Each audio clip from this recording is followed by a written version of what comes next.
Hello, children. Hope you are all safe and fine at home. I welcome you all to 7th Standard Social Science classes. We will revisit all these lessons in detail when the school reopens and actual classes begin.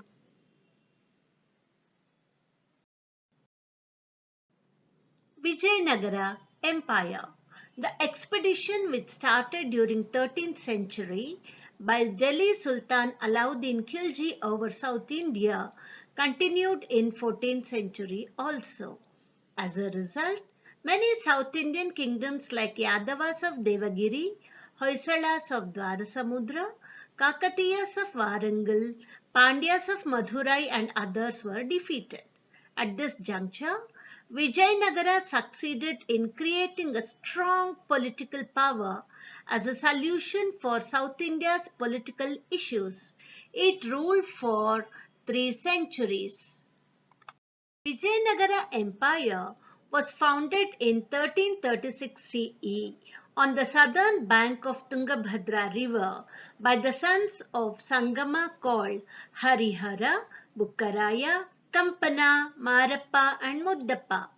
Sage Vidyaranya helped them.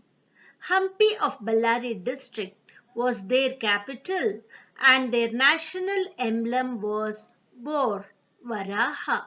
During 1336 to 1646 CE, Vijayanagara Empire was ruled by the four dynasties called Sangama, Saluva, Tuluva and Aravidu.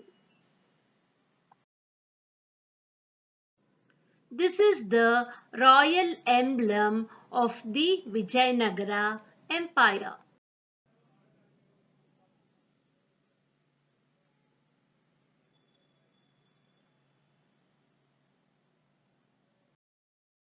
Saluva dynasties. Harihara was the first king of Sangama dynasty.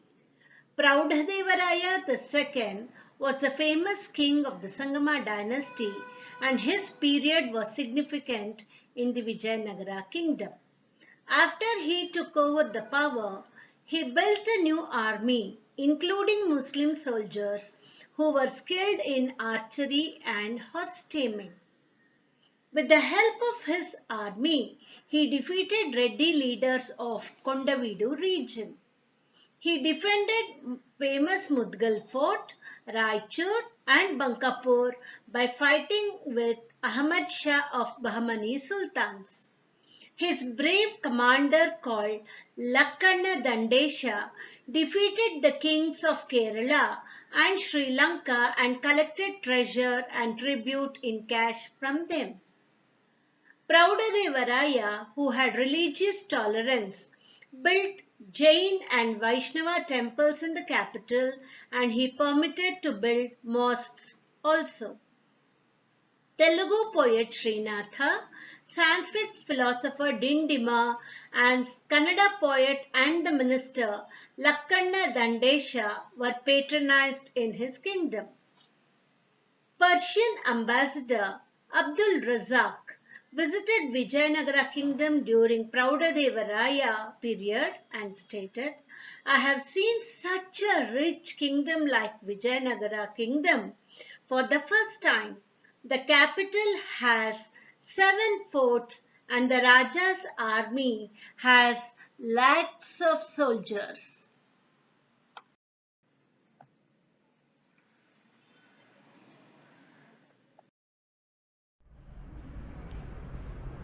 Veera Narasimha, son of Tuluva Narasimha Nayaka, started the rule of Tuluva dynasty.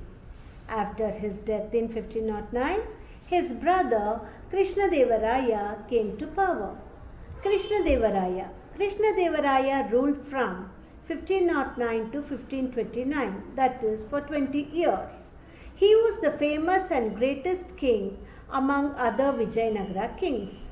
At the beginning years of his rule, he had to face many revolts.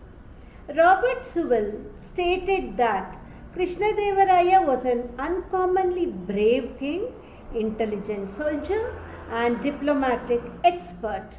He defeated his enemies and extended his empire in South India.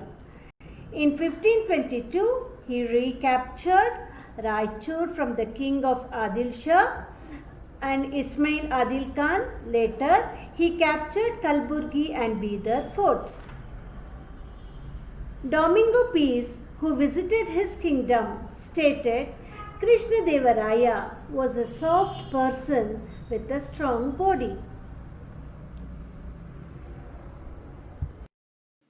This is the map of the Vijayanagara Empire during the period of Krishnadevaraya.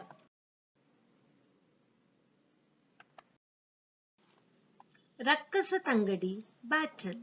After Krishnadevaraya, Achyutaraya and Sadashivaraya ruled Vijayanagara.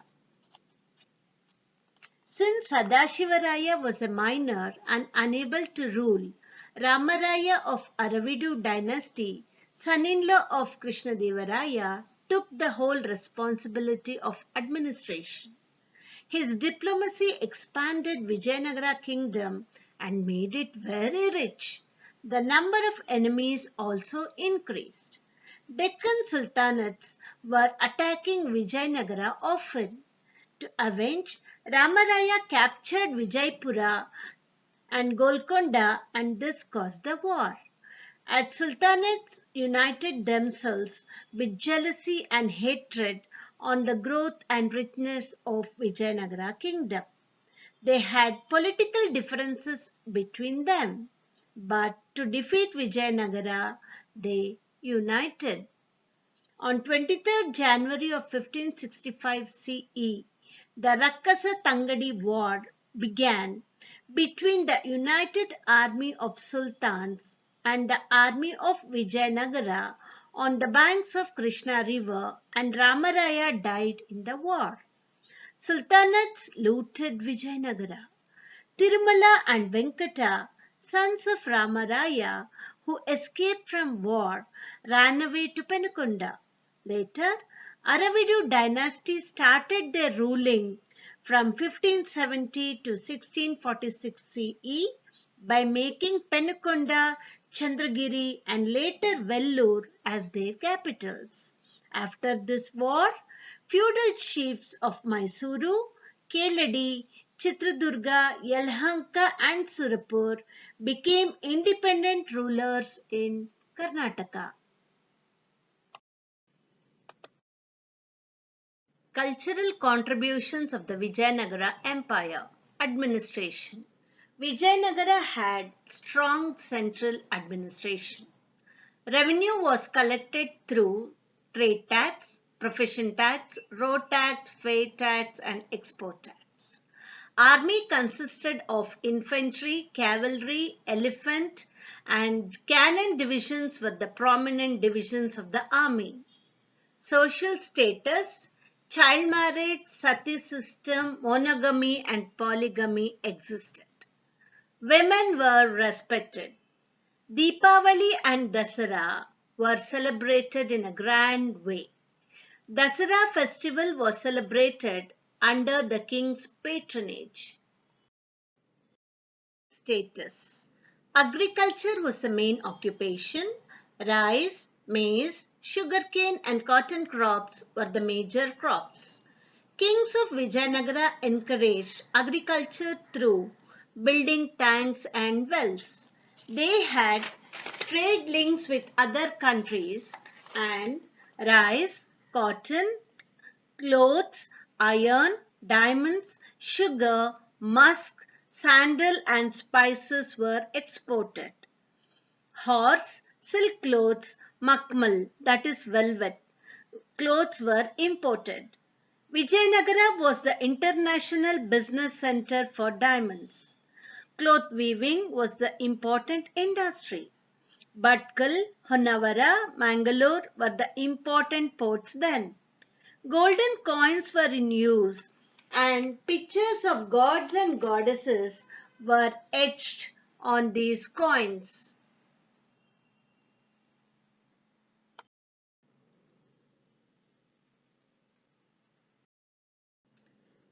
Literature.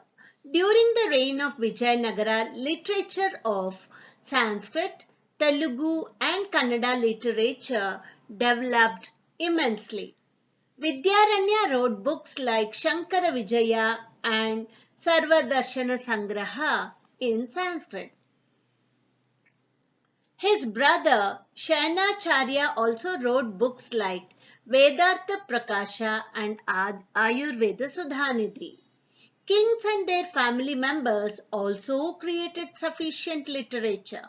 Among them, Gangadevi wrote Madhura Vijayam, Praudadevaraya wrote great drama called Sudhanidhi, Krishnadevaraya wrote Jambavati Kalyana, Madalasa Charitam, and Rasamanjari. Kumaravyas's Gadugina Bharata, Ratnakaravarni's Bharatesha Vaibhava, Chamarasa's Prabhulinga Leele were significant literary works in Kannada. Krishnadevaraya encouraged Telugu literature. Because of this, he got the title Andhra Bhoja. He himself was a poet and he wrote Amukta Malyada in Telugu. There were 8 famous scholars called Ashtadiggajas in his kingdom, and such as Allasani Peddanna, Nandi Timmanna, Srinatha, Pingali Suranna, Tanali Ramakrishna, and others.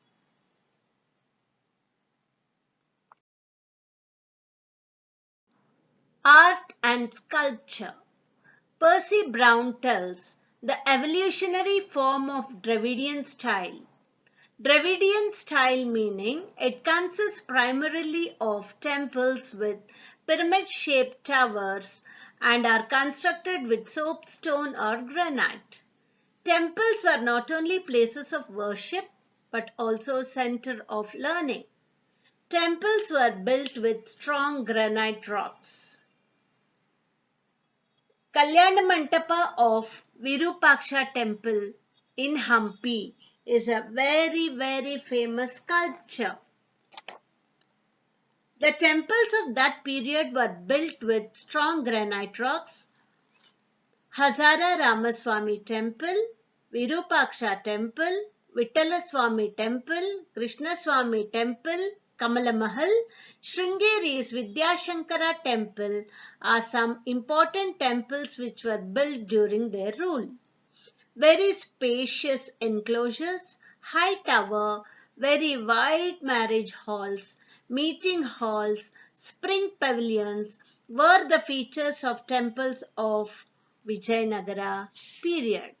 The other sculptures are monolith sculpture of stone chariot, Ugra Narasimha, Kadlekalu Ganapati, Sasive Ganapati, and they also have built temples in Kalahasti, Sri Shaila, Tirupati, Chidambaram, Kanchi and Lepakshi. Purandaradasa and Kanakadasa have contributed immensely to Carnatic music lived in Vijayanagara period.